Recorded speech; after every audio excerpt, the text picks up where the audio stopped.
हनुमान जयंती है आज। बहुत बहुत आप सब लोगों को शुभकामनाएं। और हनुमान जयंती पर देश के अलग अलग हिस्सों में जुलूस निकाले जा रहे हैं, शोभा यात्राएं निकाली जा रही हैं और उसी के बहाने राजनीति भी हो रही है। जैसे बंगाल की तस्वीर मैंने आपको दिखाई थी, आज हनुमान जयंती भी है और कल चूंकि बंगाल में हिंसा की खबर आई और एक जगह पर मुस्लिम मॉब ने ट्रैफिक रोका हुआ था और एक बस पर से झंडा निकाल लिया था, क्योंकि भगवा झंडा लगा करके एक बस आ रही थी, मजबूर किया उसको झंडा उतारने के लिए। तो बीजेपी ने इसमें मोमेंट देखा अपना और आज वो जगह जगह आप देख रहे हैं गाड़ियों में, मोटरसाइकिलों पर, टैक्सियों पर भगवा झंडा लेकर के आए हुए और उस भगवा झंडा को लगा रहे हैं। इसमें कोई ज़बरदस्ती नहीं कर रहा है, लेकिन लोगों से कह रहे हैं कि आप ये लगाइए, पानी भी पिला रहे हैं लोगों को।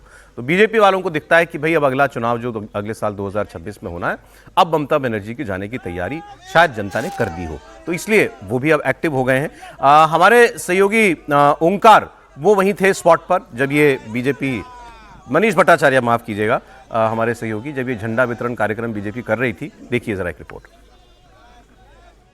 हनुमान जयंती के दिन सुकांतो मजूमदार, उनके तमाम जो कार्यकर्ता हैं, वो तमाम गाड़ियों पे झंडे लगा रहे हैं और इस तरीके के भगवा झंडे लोगों को बांटे जा रहे हैं और कहा जा रहा है कि जो सनातन धर्म है उसका प्रचार बहुत ज़रूरी है, क्योंकि पश्चिम बंगाल में सांप्रदायिक ताकतों ने कब्जा किया है और उसके चलते ही ये सारा बवाल हो रहा है। और यही वजह है कि आप देखिए तमाम जो गाड़ियां जा रही हैं उन गाड़ियों को ये सैफरन झंडे दिए जा रहे हैं। हनुमान जयंती के दिन जय श्री राम लगा हुआ ये झंडा दिया जा रहा है कि तमाम बसों में देखिए ये सब झंडे लगा रहे हैं। सुकांतो मजूमदार खुद यहाँ पर झंडा लगा रहे हैं गाड़ी में और जय श्री राम के उद्घोष, जय श्री राम के नारे लग रहे हैं।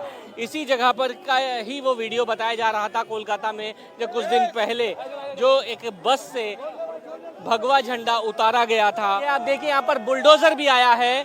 योगी आदित्यनाथ का जो बुलडोजर उत्तर प्रदेश में गरजता है, उसी की तरह यहाँ पर इस बुलडोजर को लाया गया है और बुलडोजर के ऊपर खड़े होकर ये भगवा झंडा फहराया जा रहा है और जय श्री राम के नारे लगाए जा रहे हैं। कलकत्ता का ये धर्मतला इलाका है। अच्छा, ये जो बंगाल में हुआ, कहने को बड़ी छोटी सी घटना थी कि भाई कुछ लोगों ने दादागिरी करके एक आदमी से झंडा उतरवा लिया, लेकिन अब सिंबल, वो उसका मैसेज देखिए ना, वो भीड़ क्यों चिढ़ गई भगवा झंडे को देख करके। वो तो कोई किसी पार्टी का तो बस नहीं थी, गाड़ी नहीं थी, एक आम बस थी, सवारियां अंदर बैठी हुई थी, आप उस पर से ज़बरदस्ती झंडा उतरवा रहे हो। तो ये बिल्कुल क्लियर मैसेज है कि हमारी दादागिरी है, ये नहीं पसंद, हमको उतारो इसको। तो बीजेपी वाले जो है उसका जवाब आप दे रहे थे भी। हाँ, ईश्वर त्रिपाठी जी कुछ बोलना चाह रहे थे। नहीं, मैं जो पहले हम बात कर रहे थे कि एक घटना जब होती है तो उसके साथ कितनी चीजें जुड़ती होंगी, जरा सोचिए। कल ये जो भीड़ है, और इसको मैं इसलिए चिन्हित कर रहा हूं क्योंकि ये बार बार हो रहा है। कोई भी ऐसा प्रदर्शन जिसमें हिंसा होती है, जिसमें इस तरह का धार्मिक उन्माद होता है, उसमें एक नया प्रचलन है कि तिरंगा जरूर साथ में रख लो। ये जो बस निकाला गया झंडा, तो आप सामने देखिए भीड़ में आपको ढेर सारे बीच बीच में तिरंगे लहराते दिखेंगे। उनसे आप बात करेंगे तो कहेंगे हमसे बड़ा देश प्रेमी कौन है, देश हमारा है। फिर वो राहत इंदौरी भी एक पता नहीं कौन सा रायता फैला के गए हैं कि किसी के बाप का नहीं है भैया, जो इस देश का है उसके बाप का ही है। ये गजब का रायता फैला के। एक चीज ऐड कर, लेकिन हाथ में तिरंगा था और एक तस्वीर आई थी, मॉब उसमें चिल्ला रहा था संविधान को नहीं मानेंगे, नहीं मैं मानेंगे। यही कह रहा हूं, वो आवरण कुछ और, काम कुछ और जरा ये कल्पना कीजिए, जिस राज्य की मुखिया मतलब बोलने में क्या कहती है कि मैं हिंदू हूं, मुसलमान भी हूं, बोलने में क्या कहती है मैं आपकी वक्फ जमीन बचाऊंगी। अभी जो विजय जी ने कहा वो बिल्कुल दुरुस्त बात है। सबको पता है कि राज्य सरकार के जो अधिकार हैं वो राज्य करेगी, और ये तो इसमें वक्फ काउंसिल और वक्फ बोर्ड जो है सेंट्रल भी है, स्टेट का भी है, स्टेट गवर्नमेंट बाकायदा नामित करती है। लेकिन क्या राज्य की मुख्यमंत्री को इतनी बड़ी चिंता हो गई कि उसको अलग से आके ये बात करनी है? और अगर ये बात करनी है तो क्या संसद में उनके प्रतिनिधि वो बात नहीं कह पाए थे? फिर उनके जब मंत्री बात कहते हैं तो क्या इसको सरकार प्रायोजित ये नहीं माना जाएगा जो कुछ हो रहा है? और जरा वो सोचिए, बस में जितने लोग भी रहे होंगे, एक भगवा झंडा है उसको उतार दो। यानी ये तो सिर्फ और सिर्फ कहां होता है? तालिबान के राज में। ये सिर्फ और सिर्फ वहां होता है जहां हिंदू धर्म को, हिंदू प्रतीक को, हिंदू ध्वज को, हिंदू मान्यताओं को काफिर का माना जाए। इसके अलावा और कुछ नहीं। आप इसको जब तक इस तरह से नहीं देखेंगे ये घटना नहीं समझ, वरना कोई बस जा रही है, चलो समझ में आया, कुछ लोग हैं उनको आपने नारा लगा दिया, थोड़ा लड़ाई झगड़ा हो गया, वो अलग चीज होती। आपको वो भगवा ध्वज उतरवाना है, जय श्री राम लिखा हुआ झंडा उतरवाना है। ये खतरनाक प्रवृत्ति है। और बिल्कुल ठीक कहा मेरे ख्याल से विनोद जी या विजय जी ने कहा कि वो विनोद जी ने कहा बांग्लादेश में हम लोग बात कर रहे हैं, ये तो यही है। पश्चिम बंगाल का ही हिस्सा तो बांग्लादेश में गया। ठीक। और हम जिस तरह से देख रहे हैं, कई बार हम चर्चा करते हैं तो लोग कहते हैं डेमोग्राफी चेंज से क्या होता है, कई तरह के आंकड़े आ जाते हैं, वो फर्टिलिटी रेट आ जाता है, प्रजनन दर आ जाता है। आप सब लीजिए आंकड़े लेकर देखिए और सामने ये चित्र देखिए। बंगाल की बात काफी की हमने, आपको आइए दिल्ली की भी तस्वीरें दिखाता हूं। दिल्ली में जहांगीरपुरी में वीएचपी की शोभा यात्रा निकलेगी और आपको बता दें जहांगीरपुरी वो इलाका जहां पर दंगे भी हुए थे कुछ वर्ष पहले, और तब भी एक शोभा यात्रा निकल रही थी, उस पर पत्थरबाजी हो गई थी, बड़ा उसके बाद वो बड़ा मामला बन गया था। लेकिन वहां आज प्रशासन की काफ़ी तैनाती की गई है, पुलिस की काफ़ी तैनाती वहां पर की गई है कि ये शोभा यात्रा जो है ये शांति से गुजर जाए, निकल जाए। इस पर मुख्यमंत्री का एक बयान भी है, दिल्ली की मुख्यमंत्री रेखा गुप्ता का, वो सुनिए।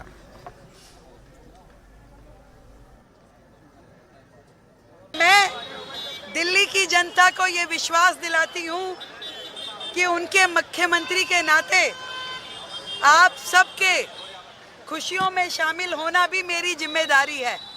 आपके सुख दुख में मैं खड़ी हूँ और बाबा की कृपा दिल्ली पे ऐसी बने कि जितनी आसुरी शक्तियाँ हैं वो अपने यथास्थान वापस चली जाएं और जो शक्तिमान एनर्जी है दिल्ली के लिए पॉजिटिव दिशा में काम करने वाली, वो सभी एनर्जाइज हो जाएं, वो काम करने की दिशा में चल पड़े। मिल करके दिल्ली को हमने बेहतर दिल्ली बनाना है और बाबा की कृपा हम सब पे यूं ही बनी रहे। तो रेखा गुप्ता जी कह रही हैं शांति से सब कुछ हो जाएगा, लेकिन दिल्ली में भी एक इतिहास रहा है इस किस्म के विवादों का और हिंसा का, तो इसलिए उम्मीद करते हैं कि जो कुछ भी हो इस बार वो शांति से हो। हालांकि दिल्ली में अब बीजेपी की सरकार है, पुलिस पहले ही केंद्र के पास थी, बीजेपी के सरकार के पास थी, तो उम्मीद करनी चाहिए कि जो भी कुछ दिल्ली के अंदर ये आज, क्योंकि त्योहार के तरीके से इसको देखना चाहिए, तो शांति से गुजरे। विजय जी। उम्मीद और प्रार्थना दोनों ही करता हूँ कि शांति से हो जाए। हनुमान जयंती का जुलूस है, आराम से निकल जाए, 2 किलोमीटर का है, विश्व हिंदू परिषद ने किया है। हालांकि अब यदि मैं कुछ कहूँगा तो सब लोग कहेंगे भाई अधिकार है, अधिकार तो सबका है, लेकिन सरकार को भी देखना। करेक्शन कर दूं सर, 2022 में 16 अप्रैल 2022 को जहांगीरपुरी में हनुमान जयंती के दिन ही हिंसा हुई थी। शोभा यात्रा पर 2 समुदायों में झड़प हो गई थी और पत्थर चले थे शोभा यात्रा के ऊपर। इसमें 8 पुलिस वाले और कई श्रद्धालु जो हैं वो घायल हुए थे। अब इस बार अनुमति लेनी पड़ी है हाईकोर्ट से, दिल्ली हाईकोर्ट ने इसकी अनुमति दी है। तो मैं यही कह रहा हूँ ना कि दोनों मैं चाहता हूँ, उम्मीद भी और प्रार्थना भी शांति से हो जाए, क्योंकि चाहे वो वेस्ट बंगाल हो चाहे वो दिल्ली हो, आम आदमी क्या चाहता है कि शांति से वो रहे, ये डर, दहशत, दंगा, पथराव, आगजनी, इन सब से बचे। अब जब जिला सरकार ने, जो बीजेपी की सरकार है वहाँ पर, उसने परमिशन दी है, हाई कोर्ट से परमिशन मिल गई है। हालांकि कोशिश करनी चाहिए कि हनुमान जयंती का जुलूस कहीं भी निकाल रहे हो, कन्फ्रंटेशन वाली स्थिति ना है। जब आप जहांगीरपुरी में निकालेंगे तो फिर कुछ कन्फ्रंटेशन हो सकता है कि कुछ लोग कहें। अब इस पर ये कहा जा सकता है कि इसका मतलब आप कहेंगे वहीं निकालेंगे क्या? सर, सब जगह का आप पैटर्न देखिए एक है, कोई भी आप कितनी दर्जनों घटनाएं हो चुकी हैं पिछले कुछ सालों में, यात्रा निकलती है, वो एक पॉइंट ऐसा आता है जहां पर मुस्लिम आबादी शुरू होती है और वहां टकराव होता है किसी ना किसी बात पर। वो कहते हैं इन्होंने ये गंदे नारे लगा रहे थे, ये डीजे पर कुछ खराब बजा रहे थे, ये कहते हैं कि उन्होंने देखते ही पत्थर मारना शुरू किया। मैं तो इस पर मतलब सहमत नहीं होता कि ये जो इलाके हम तय करते हैं ना कि ये मुस्लिम इलाका आ गया, ये हिंदू इलाका आ गया, उसको करके और उसको एडमिनिस्ट्रेटिव तौर पर देखने के लिए ठीक है कि उस तरह से हो। लेकिन अभी तो इस पर मैं चाहता हूं कि ये आराम से निकले। और अब तो बीजेपी की सरकार भी, हालांकि पुलिस तो तब भी दिल्ली में बीजेपी के पास ही थी, तो कोई बड़ा बदलाव उस तरह से नहीं है, लेकिन शांति से और सब लोगों को कन्फ्रंटेशन से बचे। और जुलूस निकल रहा है शांति से हनुमान जयंती का, तो उसमें क्या करना है आपको? क्या झगड़ा है? मुझे ये नहीं समझ आता झगड़ा क्या है कि भाई हनुमान जयंती का जुलूस निकल रहा है तो उस पर पथराव की या किसी और नाराज होने की क्या बात है? जरूरत क्या है उसकी? जरूरत क्या है? उससे बचने की कोशिश कर। और ये जितना हम लोग, वैसे बहुत जरूरी है कि एडमिनिस्ट्रेटिव तौर पर पुलिस भी रहे, बीएसएफ भी रहे, जो भी लोग रह रहे हैं, लेकिन ये जितना रहता है ना उतना ही तनाव बढ़ रहा है। इसका मतलब कि तनाव सामान्य स्थितियां नहीं है। मैं समझता हूँ कि समाज में शांति से, ईमानदारी से। एक तस्वीर और दिखा दो 2-3 जगहों की। हाँ जी, दिखा दिया। हाँ, हैदराबाद की भी एक तस्वीर दिखा देता हूं मैं आपको। हैदराबाद में तो बहुत बड़े स्तर पर हनुमान जयंती मनाने का कार्यक्रम है आज। 200 जगहों पर शोभा यात्रा निकलेंगी हैदराबाद में। बहुत सारी शोभा यात्रा निकल रही हैं और नियम और शर्तों के साथ इसको इजाजत दी गई है। हैदराबाद मतलब तेलंगाना मतलब कांग्रेस की सरकार है और हिंदू संगठन इस वक्त हैदराबाद की सड़कों पर आपको ऐसी यात्राएं निकलती हुई दिखाई दे जाएगी। ज्यादातर ओवैसी जी का इलाका हैदराबाद में है ना, ज्यादातर कांग्रेस इलाकों की में सरकार मत बोलिए, हैदराबाद में ओवैसी साहब की सरकार है, कह लीजिए। तेलंगाना अलग है। अच्छा, यहाँ पोस्टर भी लगा है एक पर, बटेंगे तो कटेंगे। ये देखिए पोस्टर भी लगा हुआ है उसमें, रैली में एक आदमी के हाथ में है।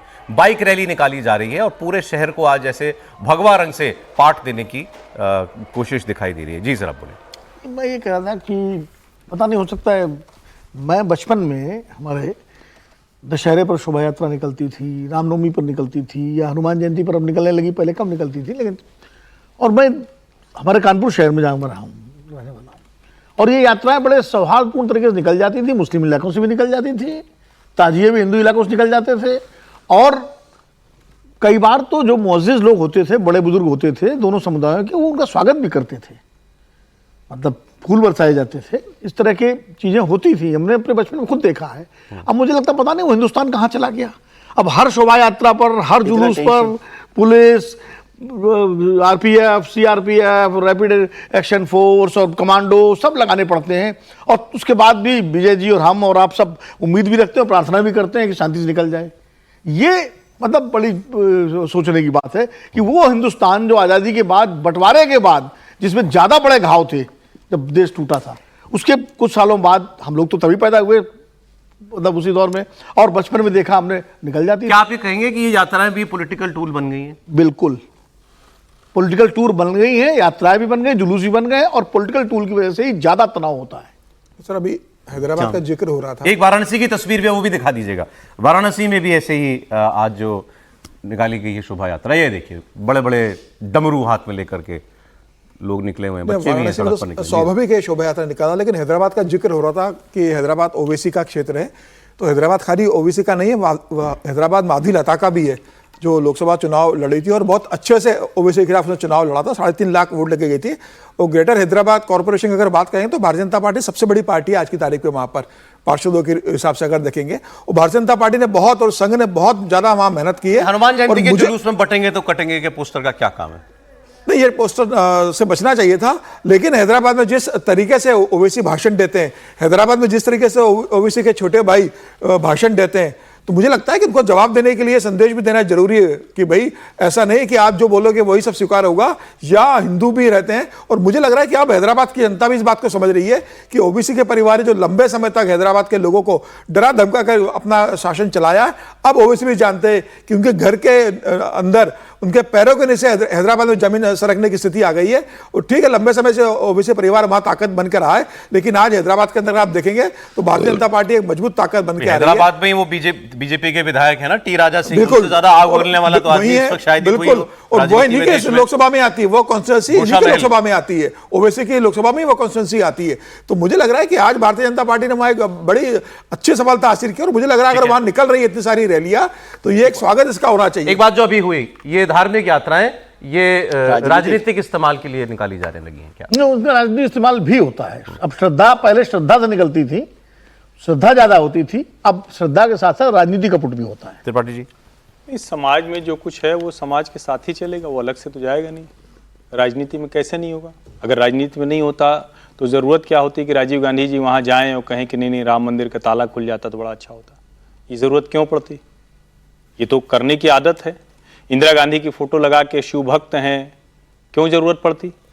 आवश्यकता नहीं पड़नी चाहिए थी ना। तो प्योर सेकुलर पार्टी थी, जिस पैमाने पर कहा जाता है देश बट गया हिंदू मुसलमान होके, और हम यहाँ बता रहे हैं कि नहीं सब चीज़ें तो बहुत अचानक सब बिगड़ गई।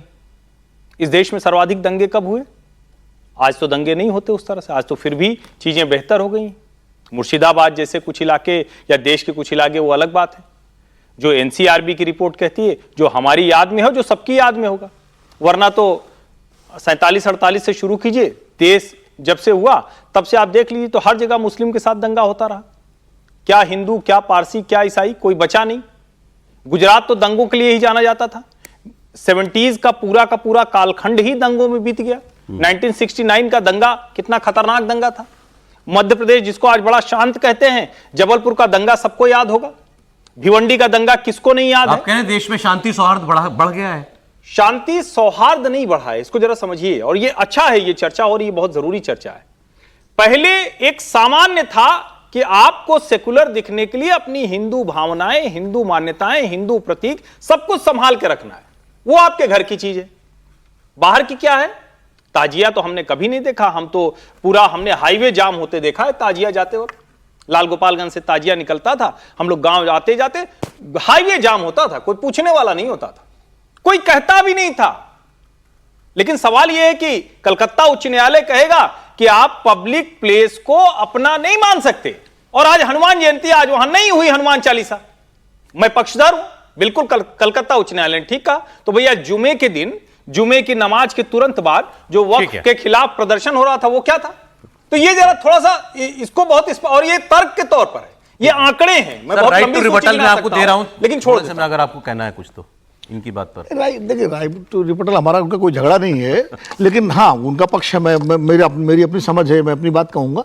देखिए ऐसा नहीं है कि इस देश में पहले जुलूस नहीं निकलते थे, हिंदू त्योहार नहीं मनाए जाते थे, या हिंदू दशहरे पर शहरों में बाकायदा जो है झांकियां निकलती थी, दुर्गा पूजा पर जो है जुलूस निकलते थे, सब निकलते थे। मैं तो जिस शहर में रहा हूँ वहां तो सिखों के तनाव नहीं होता था, तनाव नहीं होता था, श्रद्धा होती थी। और कई जगह मैंने बार बार कहा दूसरे धर्म के लोग भी स्वागत करते थे।